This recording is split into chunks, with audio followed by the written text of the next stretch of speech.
전태일 열사가 분신해 숨진 날 2009년 쌍용차 대량 정리해고가 정당했다는 대법원 판결이 나왔습니다. 2심을 뒤집는 판결이어서 고등법원의 파기환송심이 남아있지만 대법원 판결이 다시 뒤집힐 가능성은 사실 크지 않습니다. 오늘 재계는 웃었고 노동자들은 울었습니다. 김종훈 PD가 취재했습니다. 대법원 3부는 오늘 오후 2시 지난 2009년 구조조정으로 정리해고된 쌍용자동차 노동자 153명에 대한 해고가 유효하다는 취지로 2심 재판부의 판결을 파기환송했습니다. 지난 2월 해고는 무효라고 판단한 고등법원에 판결을 다시 하라고 내려보낸 것으로 결과적으로 사측의 손을 들어준 겁니다. 44년 전 노동자해보 전태일 열사가 분신한 오늘 쌍용자동차 노동자들은 눈물을 흘렸습니다.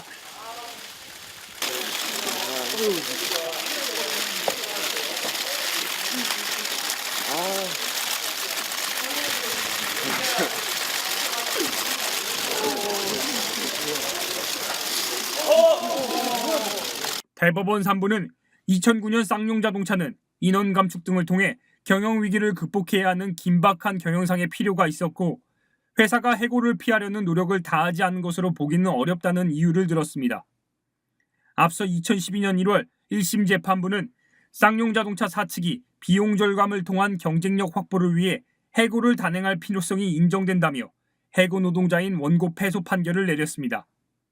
하지만 지난 2월 서울고법 항소심에서 재판부는 정리해고 당시 긴박한 경영상 필요가 있었다고 볼 수 없다는 이유로 해고 무효 판결을 내렸습니다. 쌍용차 해고자들이 2심에서 승소한 것이지만 오늘 대법원은 그 판결을 뒤집었습니다. 한국경영자총협회와 전국경제인연합회 등 재계는 일제히 대법원 판결을 환영했습니다. 그러나 민주노총과 야당들은 한 목소리로 유감을 표명했습니다. 오늘 대법원 판결은 해고 노동자들이 일터로 돌아갈 날만을 기다리며 버텨온 2000일의 시간을 헛되이 함은 물론 그간 줄줄이 억울하게 세상을 떠난 쌍용차 희생자들의 넋과 그 유가족들의 마음에 또다시 큰 상처를 남겼습니다.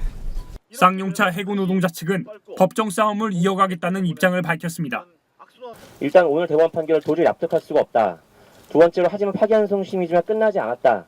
새롭게 심문해서 사실관계 변동이 있을 수 있고 그리고 고용원장 협의에 관한 주장을 하겠다. 앞으로도 계속 법정 투쟁을 하겠다 이상입니다.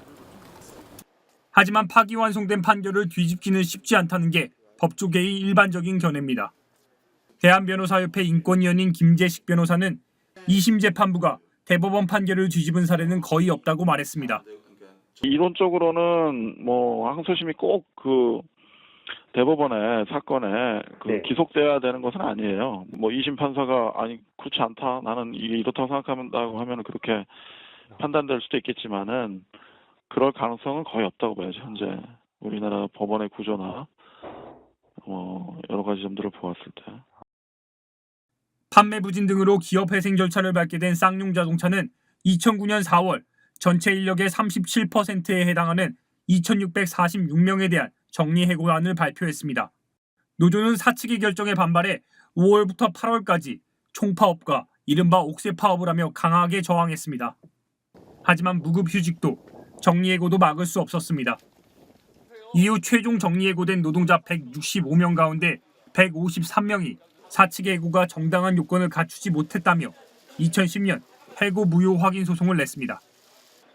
2009년부터 시작된 쌍용차 사태는 자살이나 질환 등으로 25명의 해고 노동자와 가족들이 사망했습니다. 국민TV 뉴스 김종훈입니다.